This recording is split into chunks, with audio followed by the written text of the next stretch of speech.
Riprende a pieno regime l'attività politica in quest'ultima settimana d'agosto con la scadenza del voto per le regionali che si avvicina, senza che ancora si sappia data e candidato presidente, almeno per la coalizione di centrodestra, dove le tensioni interne continuano ad alimentarsi. A gettare benzina sul fuoco il coordinatore veneto di Fratelli d'Italia, Luca De Carlo, che rimarcando i numeri del partito ribadisce: siamo pronti ad amministrare la regione. Se le scelte dovessero rivelarsi diverse per ragioni di realpolitik, allora quello di Fratelli d'Italia non sarebbe altro che uno straordinario atto di generosità, conclude De Carlo, non proprio una mano tesa agli alleati del Carroccio, che intanto hanno sciolto il nodo della posizione del governatore uscente. Luca Zaia sarà capolista della Lega in tutte le circoscrizioni.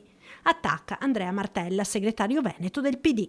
Sarebbe meglio che invece di dirci dove si candida Zaia, ci dicessero quando si vota, e poi ogni partito farà le sue scelte. Noi le abbiamo fatte per tempo e loro le faranno nel chiuso delle stanze romane, perché si è vista anche questa notizia.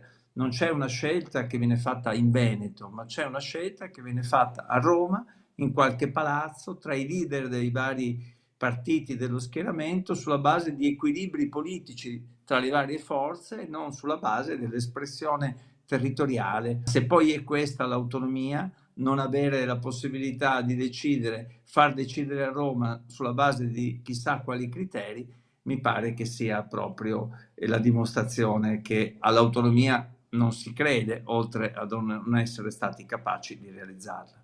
Intanto il candidato della coalizione di centrosinistra Giovanni Manillo continua a girare il Veneto. Noi siamo pronti con una coalizione molto ampia che sostiene Manildo e anche con le candidature del Partito Democratico. Nei prossimi giorni, venerdì prossimo, in una riunione della direzione regionale, ufficializzeremo tutte le candidature che sono state proposte dalle varie realtà provinciali.